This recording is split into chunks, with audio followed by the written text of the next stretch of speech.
What if Jio didn't exist? क्या हो अगर जियो कभी लॉन्च ही ना हुआ हो? दोस्तों, आपने ये कभी ना कभी सोचा ही होगा कि अगर जियो लॉन्च ही ना होता तो क्या होता, यानी मुकेश अंबानी जी ने कभी जियो को लॉन्च ही ना किया होता तो क्या होता?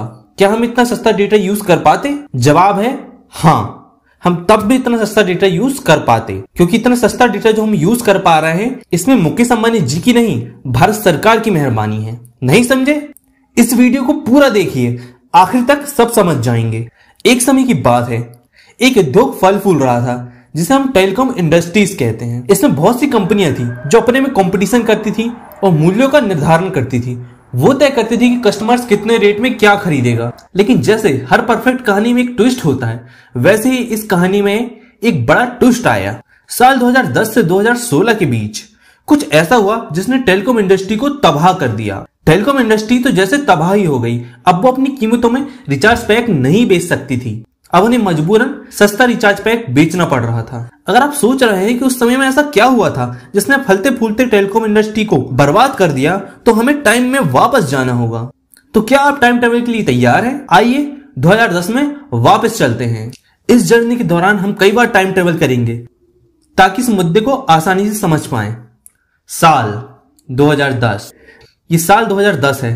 जाहिर तौर पर हम अपने मोबाइल के आदी हो चुके हैं। कुछ लोग 2G का मजा ले रहे हैं तो कुछ 3G का इंतजार कर रहे हैं। हमें कम ही पता है कि इस साल एक वायरलेस ब्रॉडबैंड स्पेक्ट्रम की नीलामी होने वाली है, जो एक अनोखी तरीके का ब्रॉडबैंड सर्विस है। लेकिन अभी एक महीने पहले ही 3G की नीलामी हुई है।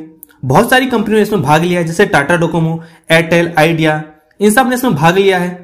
इस नीलामी को जीता भी। वे भारत में 3G सेवाएं शुरू करने के लिए पूरी तरह तैयार हैं।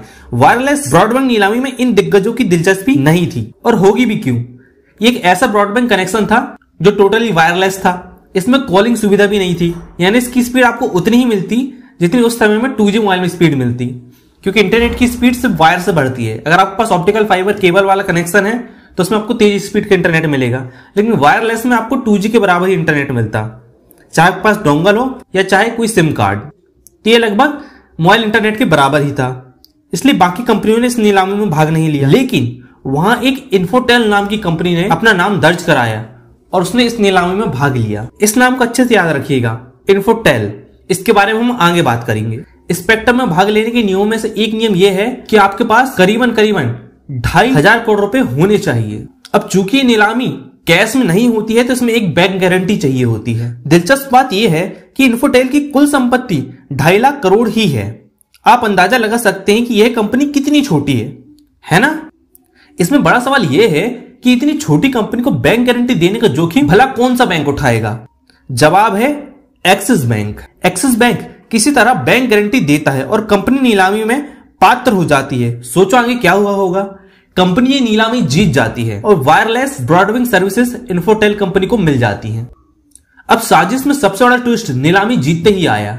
इन्फोटेल को रिलायंस इंडस्ट्रीज ने खरीद लिया, यानी अंबानी जी ने इन्फोटेल को खरीद लिया। उसके बाद 2012 के आखिर तक कुछ नहीं हुआ तो 2013 में चलते हैं। फ्लैश फॉरवर्ड के लिए आप तैयार रहिए। साल 2013, रिलायंस इंडस्ट्री को इन्फोटेल ब्रॉडबैंड सर्विसेज को खरीदते हुए 2 साल बीत चुके हैं। यह खबर आज फिर सुर्खियों में है क्योंकि रिलायंस इंडस्ट्री का नाम जियो इन्फोकॉम कर दिया गया है।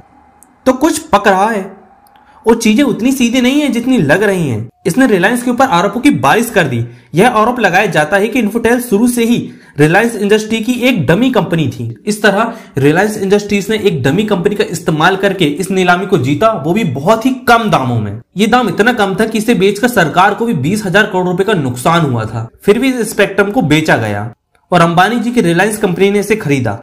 साथ ही ये भी पता चलेगा कि एक्सिस बैंक जैसा बैंक इतनी छोटी कंपनी को बैंक गारंटी देने के लिए कैसे तैयार हो गया। इसका भी राज खुल गया, क्योंकि एक्सिस बैंक इस डमी कंपनी को गारंटी नहीं दे रहा था, वो मुकेश अंबानी को गारंटी दे रहा था।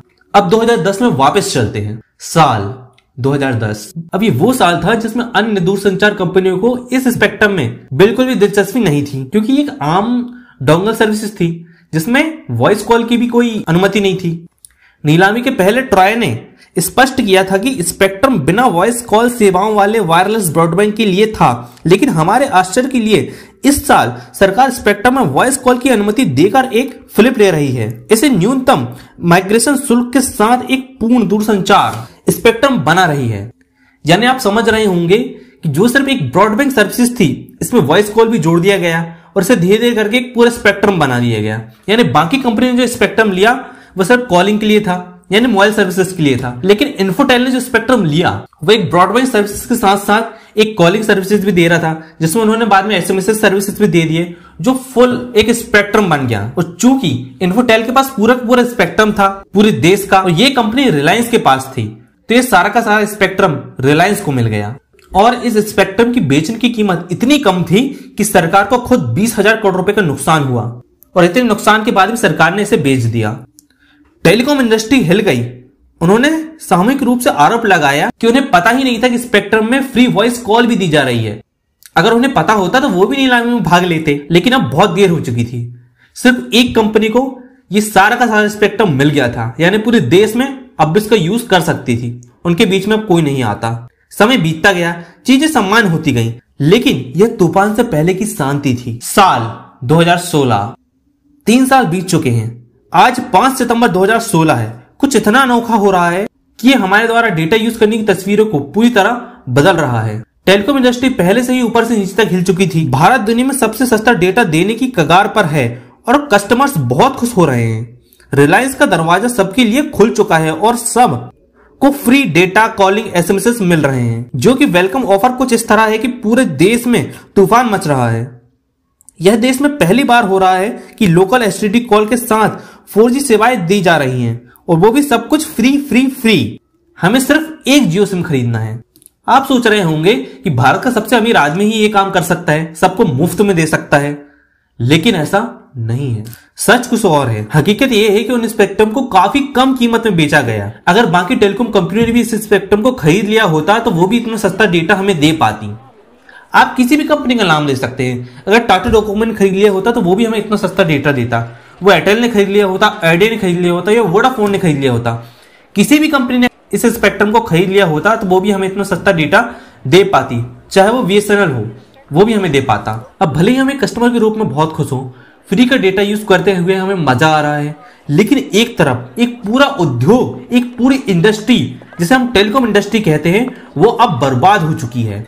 मार्केट में सिर्फ एक ही कंपनी है जो पूरे देश का इंटरनेट कंट्रोल कर रही है। इसके अलावा अगर आप कोई भी कंपनी में चले जाएं तो आपको इंटरनेट महंगा ही मिलेगा। क्यों? क्योंकि उनके पास वो स्पेक्ट्रम नहीं है जो जियो के पास है। इन्फोटेल ही बाद में जियो इन्फोकॉम बनी, और ये जियो इन्फोकॉम ही आगे चल के जियो कंपनी बनी, जिसके पास एक सस्ता और बहुत बड़ा स्पेक्ट्रम था। तब वो पूरे देश में राज करने लगी है। जियो के आने के बाद लाखों लोगों की नौकरी चली गई जो इन बाकी टेलीकॉम कंपनियों में काम करते थे। इसका जिम्मेदार कौन है? लेकिन वहीं दूसरी तरफ करोड़ों लोगों को रोजगार मिला इसी सस्ते इंटरनेट के कारण। अब इसे देखा जाए तो ये एक फायदे का सौदा है। जियो के आने से बाकी कंपनी तो डूब गई, लेकिन कुछ लोगों को रोजगार मिला है और इनकी संख्या करोड़ों में है।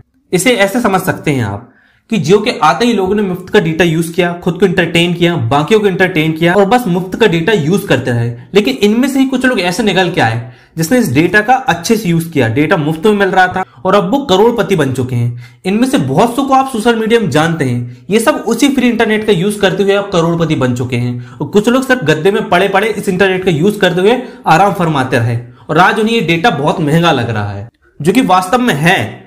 लेकिन उन्होंने उस समय का इस्तेमाल नहीं किया, डेटा का सही यूज नहीं किया, और आज वो इस डेटा को यूज करने के लिए महीने में मजबूरन अपना रिचार्ज करवा रहे हैं। फर्क सिर्फ नजरिए का है। इसके आने के बाद कुछ लोग करोड़पति बन गए और कुछ बन। अगर आपको हमारा वीडियो अच्छा लगा है तो हमारे चैनल को सब्सक्राइब कीजिए। धन्यवाद।